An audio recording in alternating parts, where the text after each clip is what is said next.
k'ukuri niko kuduhuza n'umutima w'isumba byose. Ndasaba kugira ngo uhuzwe n'Imana kandi aya magambo uyitondere, ndetse aya magambo agira icyo agusigira, maze asiga ivugurura ryawe muri wowe ndetse nanjye. Ngo gusenga k'ukuri niko kuduhuza n'umutima w'isumba byose. Nubwo tutiyumvamo, ntitumenye uwo mwanya ko umucunguzi wacu aduhengekeye, umusaya afite imbabazi n'urukundo, nyamara niko biri koko. Nubwo tutabimenya, ntidushobora kumva ko adukorakora, nyamara rero ukuboko kwe akuturambika naho urukundo n'impuhwe nyinshi. Iyo tugiye gusaba Imana imbabazi n'umugisha, dukwiriye kugira umwuka wo kubabarirana no gukundana ubwacu. Umwuka buri wese akwiriye kuwugira mu gihe asaba Imana imbabazi, ndetse asaba n'umugisha. Akwiriye kubabarira bagenzi be, ndetse no kugira urukundo muri we. Mbese natwe twabasha dute gusaba dutya tuti, tubabarira ibicumuro byacu nk'uko natwe twababariye ababitugiriye? Ese wabasha gusaba gutyo hari we waruhiritanira mu mutima wawe nawe? Ntibyashoboka. Ntiwabasha gusaba gutyo hari uwo nawe wanze kubabarira. Kandi dufite imitima inangiwe ituma twanga kubabarira bagenzi bacu. Bavuga ngo data, ngo tubabarire ibicumuro byacu nk'uko natwe twababariye ababitugiriye. Nidushaka ko amasengesho yacu yumvirwa, tuba dukwiriye kubanza kubabarira abandi mu buryo twifuza kubabarirwa n'Imana ubwacu. Ikindi cyangombwa cyatuma amasengesho yacu yumvirwa ni ugusenga tudahwema. Gusenga tudahwema, tutarambirwa, nicyo kizatuma nacyo amasengesho yacu yumvirwa. Nidushaka ko kwizera kwacu n'ubukristo byacu bikura bigashyika, tuba dukwiriye kujya dusenga iteka. Dukwiriye gukomeza gusenga nk'uko biboneka mu rwandiko Pawulo intumwa yandikiye Abaroma, igice cyaho cya 12, umurongo waho wa 12. Mukomeze mubere maso gusenga mushikamye. Abakolosayi igice cya 4 umurongo wa 2. Petero yihanangirije abizeye kudasayisha kugira ngo babone umwete wo gusenga. Yabihanangirije kudasayisha, kutanywa ibisindisha, kutagira gute na gute, kugira ngo bakomeze gusenga kandi bagire umwete wo gusenga. Nanone atugira inama agira ati, ibyo mushaka byose bimenywe n'Imana, mubisabiye, mubyingingiye, mushima. Na Yuda yaravuze ati, ariko mwebweho bakundwa, musengera mu Mwuka Wera, mwirinde mu rukundo rw'Imana. Gusenga rero ubudahwema ni ukwiyunga n'Imana kugira ngo ubugingo bwayo buhembura butembere mu bwacu ubugingo, maze kubonera no kwera bidudubiza ubugingo bwacu, bisubire gutembera ku Mana bimeze nk'ituro rishimwa. Uko niko gusenga ubudahwema. Ndabifuriza kandi ndabasaba kugira ngo mugire umwete wo gusenga ubudahwema, kandi musenge mushikamye, mwizeye yuko Imana iri bubasubize. Ngo dukwiriye gusenga tudahwema kandi tutagira inkomyi. Mugire umwete wo gusabana na Yesu, mutagira ikibarosera. Abihatira gushyikirana n'Imana ntibazabura kubona mu materaniro kuboneka mu materaniro y'abasenga bakora ibibakwiriye badasiba, ngo abihatira gushyikirana n'Imana ntibazabura kuboneka mu materaniro y'abasenga bakora ibibakwiriye badasiba, bagira ubwira kandi bashishikariye kunguka uko bashobora kose, bazashima uburyo bwose bubaronkera umugisha uvuye mu ijuru. Ngo dukwiriye gusengera hamwe n'abo turi kumwe mu rugo,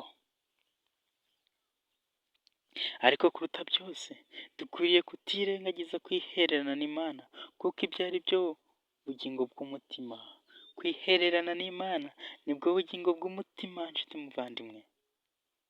Ngo ntabwo umutima wakunguka twirengagije gusenga. Gusenga hamwe n'abo mu rugo, n'abo mu iteraniro ntibihagije na hato. Ureke ijisho ry'Imana risuzume umutima wawe wiherereye. Imana yonyine niyo yumva gusenga ko mu rwiherero. Nta gutwi k'umunyamatsiko gukwiriye kumva bene iyo misabire. Umutima w'usengera ahiherereye ntugotwa n'ibiwuhuza. Ntiwumva urusaku no gusamara guterwa n'iby'isi. Ushakana Imana ituza kandi ufite umwete mwinshi. Gusenga mu rwiherero. Se wihererana n'Imana yawe mu cyumba kangahe? Ese urabitekereza? Ese urabigerageza? Ngo jya usengera ahiherereye, kandi ubwo uzaje ukora imirimo yawe y'iminsi yose, ureke umutima wawe usenga Imana kenshi. Si rimwe ku munsi, ahubwo ureke umutima wawe usenga Imana kenshi. Aho uzaba uri hose, umutima wawe usenge kenshi. Niko Henoki yagenzaga ubwo yagendanaga n'Imana. Bene iyo misabire yo mu mutima irazamuka, imeze nk'umubavu utumbagira, ukagira impumuro nziza y'imbere y'intebe y'Imana. Ntabwo Satani abasha kunesha umuntu namba ku Mana atyo. Ntabwo Satani ashobora kumunesha, nta nubwo yabibasha. Yashobora kunesha ubasha kunesha, ndetse n'ubasha gusenga ndetse no kubana n'Imana muri ubwo buryo, Satani ntabwo yamubasha. Nta gihe kandi nta hantu nta n'ikindi cyose cyatuma tudakwiriye gusengera mu mitima yacu. Nta cyatubuza kwerekeza imitima yacu ku Mana ngo tuyisenge.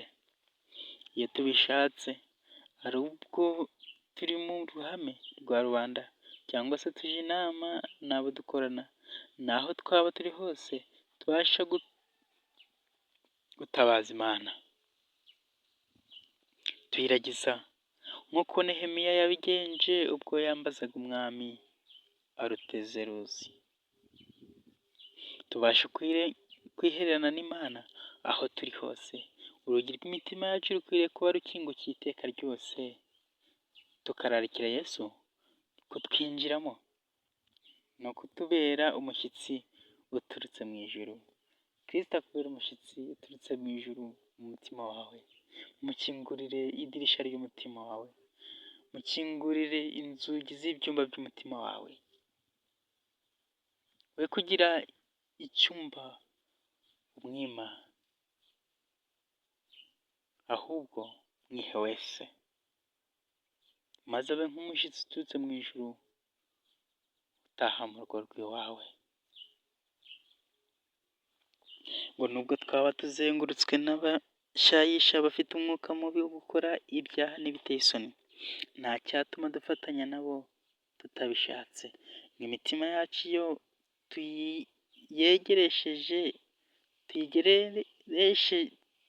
tuyegeresheje Imana gusenga by'ukuri, tuba tuyitandukanyije uruhenu n'ibitekerezo by'isoni nke no guheheta bituzenguruka byose. Abafite imitima wo kwiyegurira Imana bamaramaje ngo aba ariyo ibarengera, bazahora batandukanye n'ab'isi mu ngeso zabo, ku mpamvu z'uko bazaba bashyikirana n'Imana itagira icyo ipfana n'icyaha. Icyo dukeneye cyane ni ukumenyana na Yesu by'ukuri, ni ugusobanukirwa n'igikundiro cy'ibizaramba iteka. Icyo nicyo dukennye cyane, ni ukumenya Yesu, kumenyana na Yesu by'ukuri no gusobanukirwa n'igikundiro cy'ibizaramba iteka. Ese usobanukiwe n'ibizaramba iteka? Ese ubiha amaso? Nanga urebesha amaso iby'igihe gito bitazaramba, akaba ari byo ushyira mu mutima wawe. Kristo agushoboze gutekereza kure.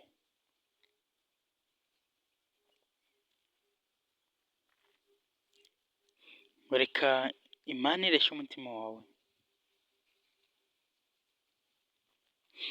Dore ngo nicyo gituma dukwiriye kwishimira kwiyunga n'Imana no kuyisaba kuduhishurira ibyiza by'igihugu cyo mu ijuru. Dukwiriye gusaba Imana ikaduhishurira ibyiza by'igihugu cyo mu ijuru, nibwo tuzarikorera tuzi ibyo byiza, dufite ubushake ndetse dufite n'umwete wo kuzabigeraho. Ngo reka Imana ireshye umutima wawe, ubone gukundirwa guhumeka umwuka wo mu ijuru, nibwo tuzashobora komatana n'Imana rwose, maze nitwadukaho n'amakuba, ibitekerezo byacu bizayerekeraho nk'uko mbese uburabyo bubogamira aho izuba rirasira. Ubukene bwawe n'umunezero wawe n'imibabaro yawe n'amaganya yawe ndetse n'ibigutera ubwoba byose ubyikoreza Imana yawe, ntubasha kuyiremereza cyangwa kuyigondoza kuko idashenguka. Ibikuremerera, imitwaro yawe, ibyaha byawe, ibigutera gushidikanya, ibigutera ABCD byose byikoreza Uwiteka, kuko itaremererwa kandi idashengurwa.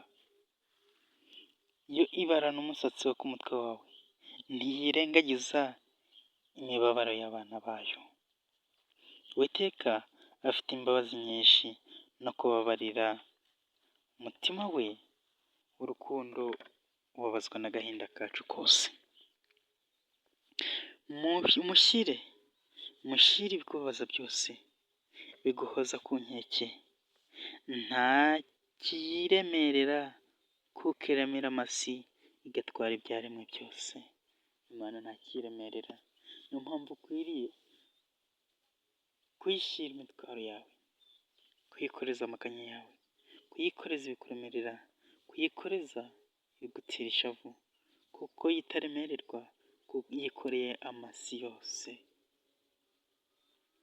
Ikibasha kuduhesha amahoro cyose, nubwo cyaba gito gite, nta mvune y'agahinda kamushengura, nta n'isengesho ryava mu kanwa ke, Data wo mu ijuru atabizi ngo abure kubyitaho uwo mwanya.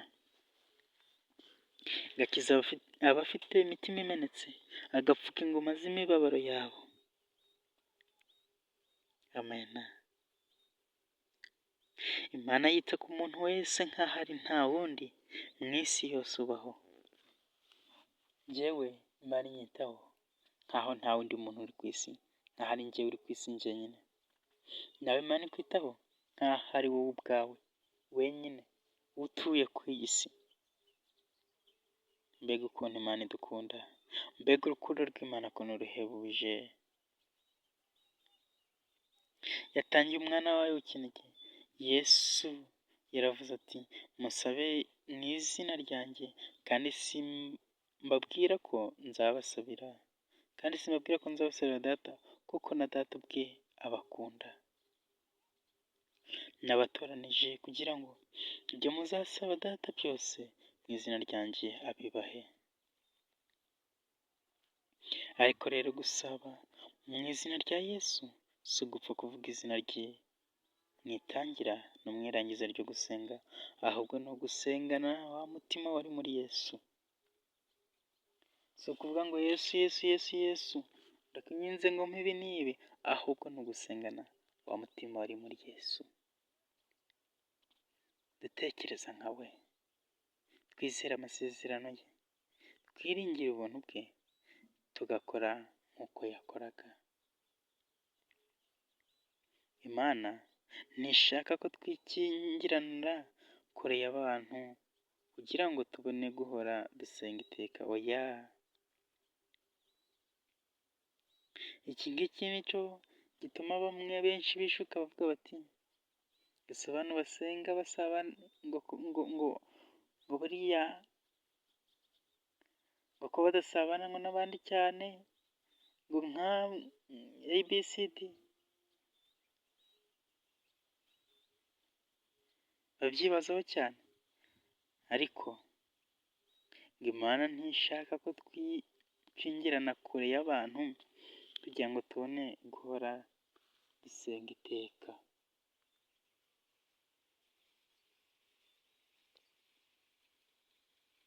Ahubwo ashaka ko tugera ikirenge mu cya Yesu, naho twaba turi hose, ari ku gasozi cyangwa muri rubanda, igihe cyose tugera ikirenge mu cya Yesu, haba aho turi hose, haba mu gihugu cyacu, haba hanze yacyo, haba mu mudugudu wacu, haba ku gasozi no mu bibaya, haba hehe hose, tugera ikirenge mu cya Kristo. Ngo utagira ikindi akora rwose keretse guhora asenga gusa, ntabura kurambirwa akabireka.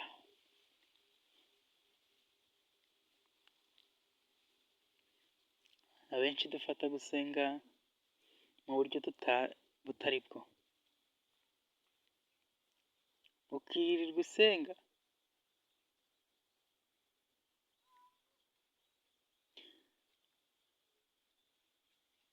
reka twumve amagambo neza.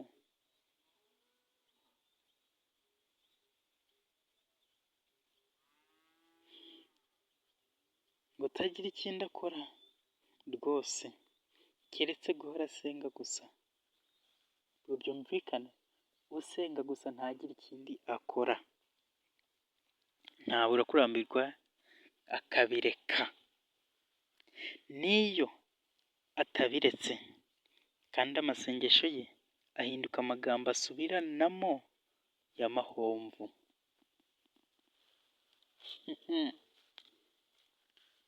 Ngo utagira ikindi akora rwose keretse guhora asenga gusa, ntabura kurambirwa akabireka.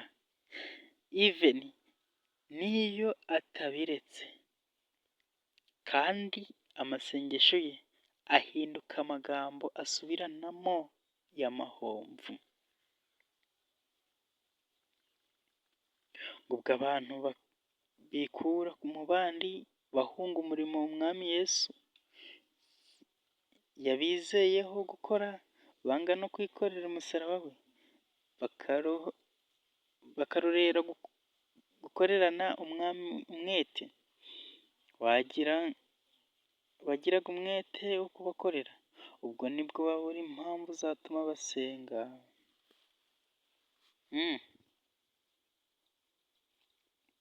Ubwo abantu bikura mu bandi bahunga umurimo umwami Yesu yabizeyeho gukora, banga no kwikorera umusaraba we.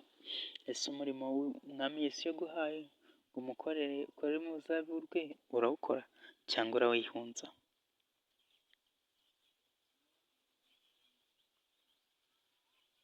Niba wihunza, garuka wicuze maze usabe imbaraga zo gukomeza gukora neza. Ubwo nibwo babura impamvu zatuma basenga, ntibabe bakigira ikibakundisha gusaba. Niyo basabye, imisabire yabo iba iyo kwikanyiza no kwisabira gusa. Ntibazi gusabira abandi cyangwa se ngo basabire ubwami bwa Kristo kugira ngo bwogere cyangwa ngo bambaze imbaraga yo kumukorera mu buryo bumushimisha. Iyo twirengagije amahirwe yo gufatanyiriza hamwe n'abandi, gukomezanya no gusubizanya intege turi mu buhake bw'Imana, tuba twigomwe. Ngiyo twirengagije amahirwe yo gufataniriza hamwe n'abandi, gukomezanya no gusubizanyamo intege turi mu buhake bw'Imana, icyo gihe tuba twigomwe. Amahame yo mu ijambo ry'Imana ntaba akitunogera, bigatuma dutangira kuyakerensa. Iyo tutigize dute? Iyo twirengagije gufataniriza hamwe n'abandi, gukomezanya, gusubizanyamo intege, ayo mahame dutangira kuyakerensa, ngo ndetse imitima yacu igatangira kurindagira mu mwijima w'icuraburindi,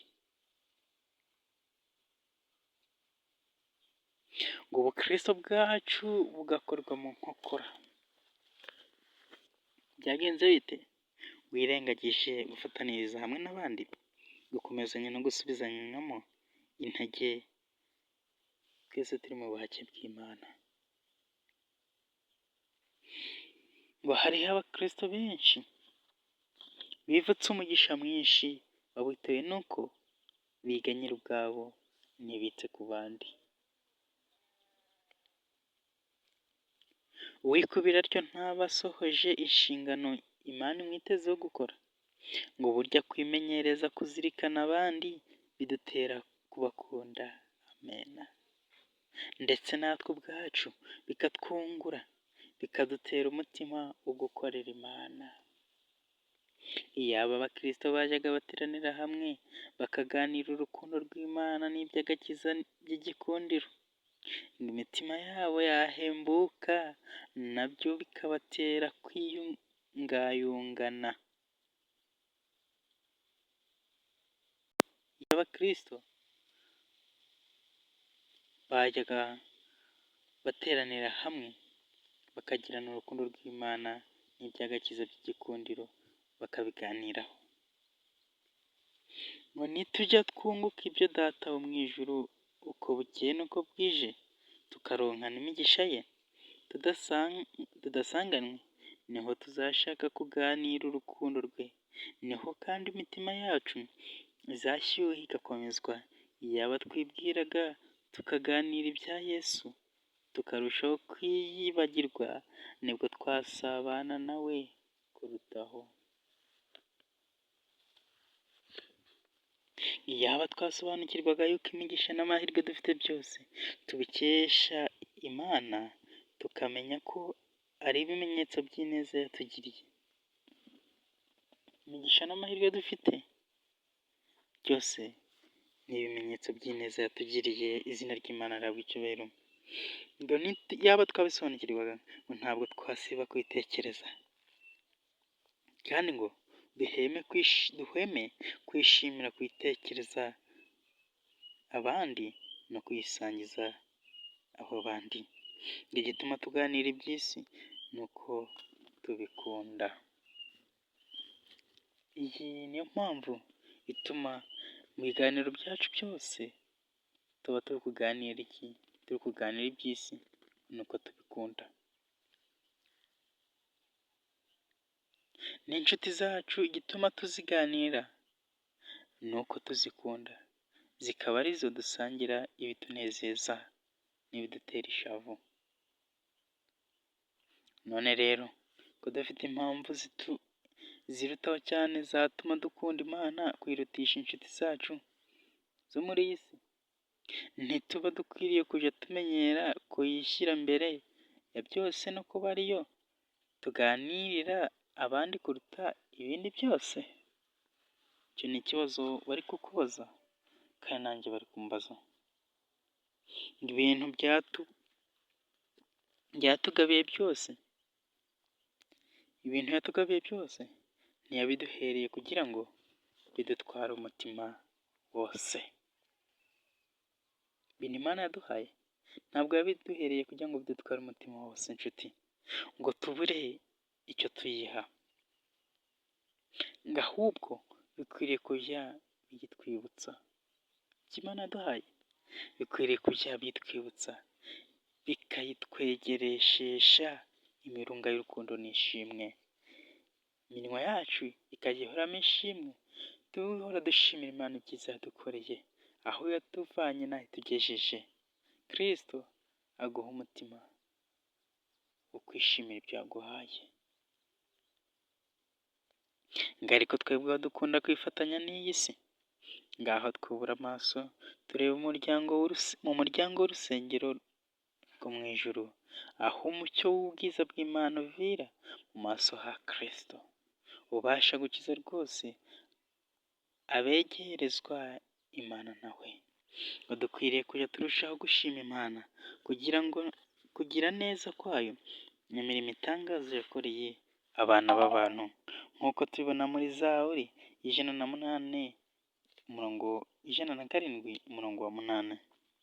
Amasengesho yacu ntakwiriye kuba ayo kwisabira guhabwa gusa, twe kugumya kwiganyira no gutekereza ibyo twishakira iteka, ngo twirengagize neza twagiriwe. Ifuti ryacu si ugusenga kuruta uko bikwiriye, ahubwo ni uko dukunda kwirengagiza gushima kandi tukibagirwa vuba, ngo duhora tugirirwa ubuntu n'Imana, nyamara tukayishima urumamo, ntituyihimbarize ibyo yadukoreye byose. Mbega akaga! Imana ihora itugirira ubuntu, nyamara twebwe tugashima urumamo, ndetse ntituyihimbarize ibyiza byinshi yadukoreye. Nka kera Uwiteka yabwiye Abisirayeli ati, azaba ariho mujya mubone kurira imbere y'Uwiteka Imana yanyu, azaba ariho mwishimana nabo mu ngo zanyu, ibyiza byose byabavuye mu maboko Uwiteka Imana yanyu ikabibaheramo umugisha. Icyo dukorera Imana cyose dukwiriye kugikorana umutima unezerewe, turirimba indirimbo zo kwihimbaza no kuyishima, turetse imitima y'urutebwe no kugononwa. Imana yacu igira ibambe, ni umubyeyi w'umunyampuhwe, ntidukwiriye kuyikorera n'umutima ubabaye yicogoza abandi, ahubwo dukwiriye kujya dusenga Uwiteka twishima, tunezejwe no kumukorera. Ese unezejwe no gukorera Imana, cyangwa bikubereye umutwaro gukorera Imana? Ufata inshingano bikubereye umutwaro utabikunze, ariko hano ngo dukwiriye kwikorera tunezerewe kandi tukayikorera twishimye. Imana ntishaka ko abana bayo yaringanirije agakiza gahebuje bayikorera nk'aho ari Imana y'inkazi itagira imbabazi. Oya, niyo nshuti yabo magara, kandi iyo bayisenga irabamanukira, ikabahanira, ikabababarira, ikabahumuriza, igasabya imitima yabo umunezero n'urukundo. Umwami ashaka ko abantu be babonera ihumure mu bushake bwe, no kubona ibibanezeza kuruta ibibababaza bamukorera. Umwami Imana ashaka ko abahora bamusenga batahana umutima uguwe neza. Imana ishaka ko abahora bayisenga batahana umutima uguwe neza, maze ngo babone gukomezwa mu mirimo yabo yose, bakitonda bagatungana mu bintu byose. Icyo dukwiriye rero ni uguteranira hamwe ku musaraba wa Yesu. Icyo nicyo dukwiriye guteranira hamwe ku musaraba wa Yesu. Dukwiriye kurangamira Kristo, n'iby'ibambwa rye tukabiganira, tukabitekerereza.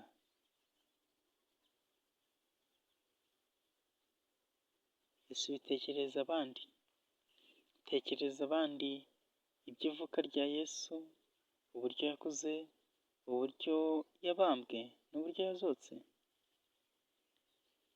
Ese gucungurwa kwacu ubibwira abandi? Dukwiriye kureba ibyo bitunogera no kudushimisha kuruta byose. Umugisha wose yaduhaye n'ineza yatugiriye, aba ari byo duhozaho umutima iteka.